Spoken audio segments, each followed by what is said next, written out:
اعوذ باللہ من الشیطان الرجیم بسم اللہ الرحمن الرحیم اللہم صلی علی سیدنا محمد معدن الجود والکرم وآلہ وسلم۔ سامعین و ناظرین اکرام، السلام علیکم ورحمۃ اللہ وبرکاتہ۔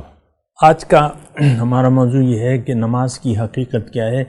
لیکن گزشتہ نشست میں بھی ہم نے بات کی تھی کہ نماز کی حقیقت، تو نماز میں نے آپ کو کہا کہ انسان آیا ہے کہ یہ اللہ تک رسائی حاصل کر لے۔ زندگی کیا ہے؟ یہ اللہ تعالیٰ سے ملاقات کی تیاری کی جگہ کا نام کیا ہے؟ دنیا۔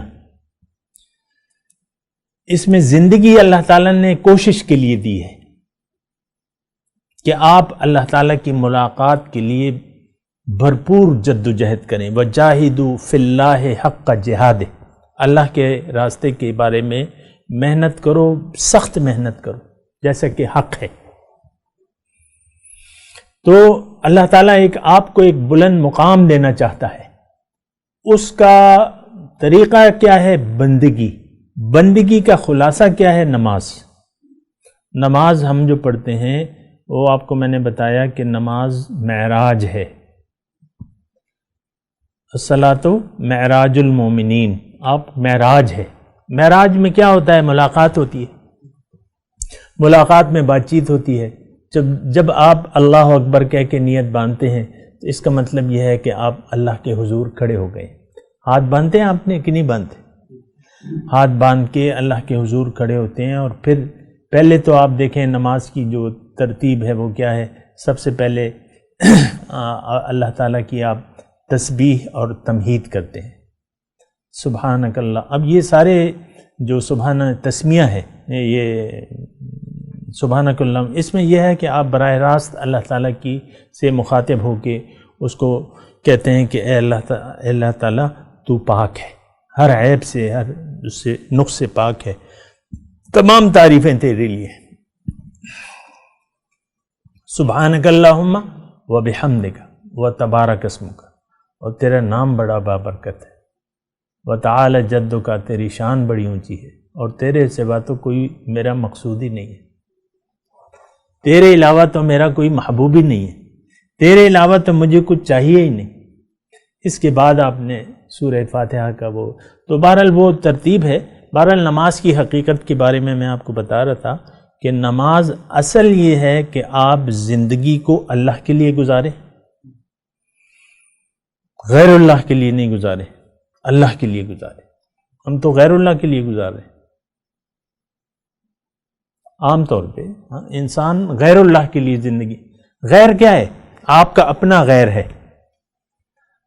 آپ کا جو بدن ہے، ہم تو اس کو اپنا سمجھتے ہیں نا، اس کے بارے میں پریشان۔ آپ کا اپنا غیر ہے، آپ کا بچہ غیر ہے، آپ کی بیوی غیر ہے، آپ کا شوہر غیر ہے، آپ کا کاروبار غیر ہے۔ یہ ساری چیزیں رہ جانے والی ہیں، ختم ہو جانے والی چیزیں۔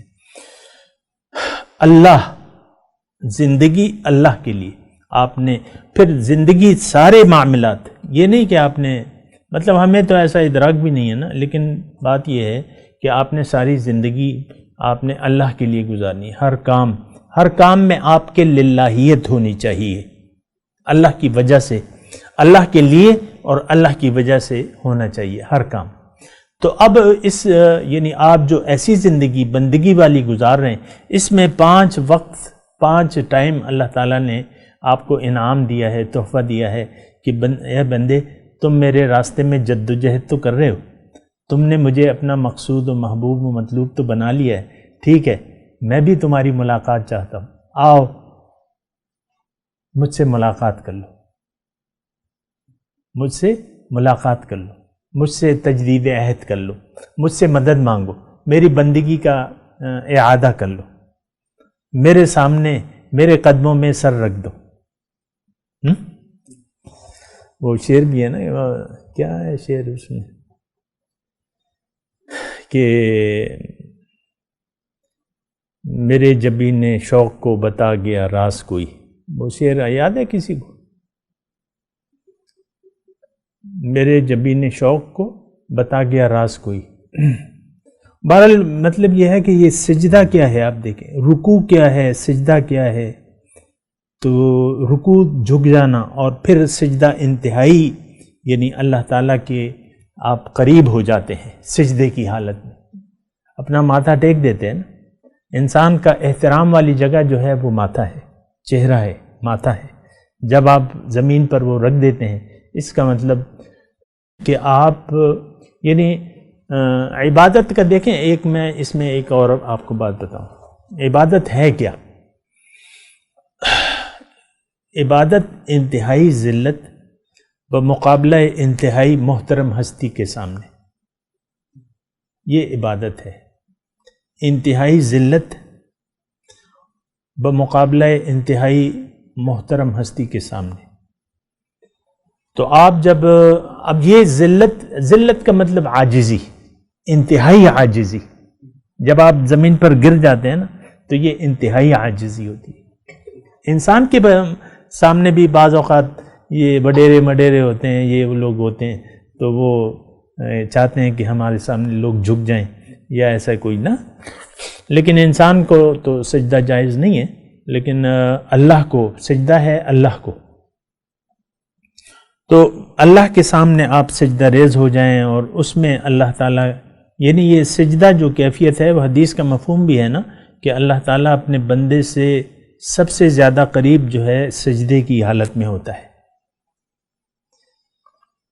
یہ سنی آپ نے حدیث، سب سے زیادہ قریب سجدے کی حالت میں ہوتا ہے. لیکن وہ سجدہ کون سا ہے؟ یہ تو ایک علامت ہے نا. وہ سجدہ وہ ہمارا حقیقی سجدہ ہوتا ہے کہ ہم دنیا میں عاجزی کے ساتھ زندگی گزارنا شروع کر دیں. ہر معاملے میں محبوب کو دیکھیں، ہر معاملے میں محبوب کو دیکھیں. رب تیری کیا چاہت ہے، میں یہ کام تو کر رہا ہوں. پھر استخارہ کو آپ یاد کریں، دعا استخارہ کو. تو صحابہ فرماتے ہیں کہ حضور نے ہمیں یہ دعا ایسے سکھائی ہے جیسے کہ نماز رسول سکھاتے تھے. اب دعا استخارہ کیا ہے کہ آپ کی عاجزی ہے کہ اللہ تعالیٰ یہ کام درپیش ہے، آپ مجھے بتائیں، میرا ایک ذہن بنا دیں. اگر یہ کام آپ کی رضا ہے اس میں تو میرا دل اس پہ جما دے، نہیں ہے تو میرا دل اسے ہٹا دے. اس کا دعا کا مفہوم ہی یہی ہے نا.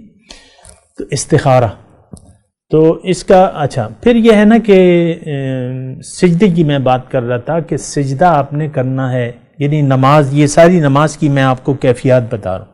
اللہ اکبر کہہ کے آپ اللہ سے رابطہ، اور پھر نماز کا میں نے آپ کو بتایا کہ یہ نماز مومن کی معراج ہے. تو 5 وقت آپ اس طریقے سے اگر آپ نماز پڑھیں گے اور اپنی زندگی میں اللہ تعالیٰ کی بندگی کا طریقہ اختیار کر لیں گے تو یہ نماز ہے. اس نماز کو اللہ تعالیٰ قبول کرتا ہے.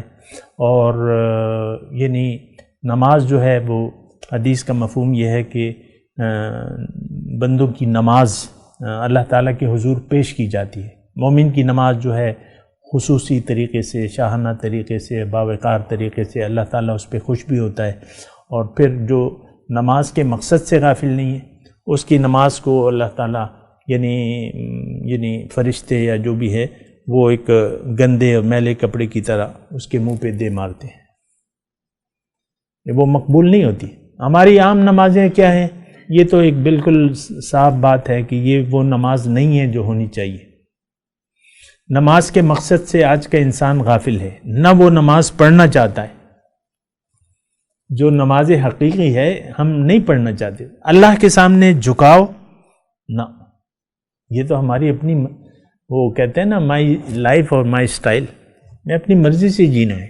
آج کا انسان اللہ کی سے لا تعلق رہنے میں اپنی بھلائی سمجھتا ہے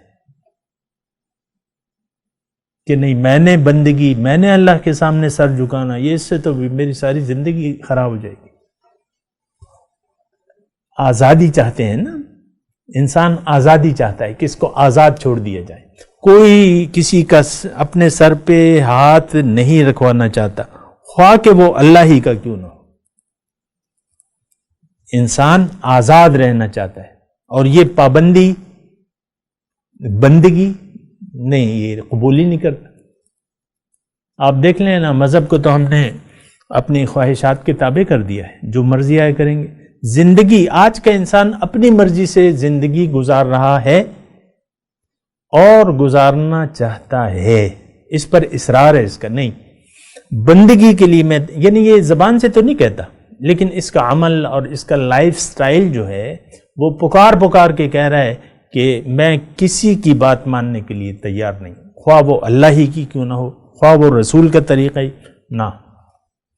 تو بہرحال اس کے بارے میں ذرا ہمیں سوچنا اور سمجھنا ہوگا۔ وآخر دعوانا ان الحمدللہ رب العالمین۔ مولاي صل وسلم دائما ابدا على حبيبك خير الخلق كلهم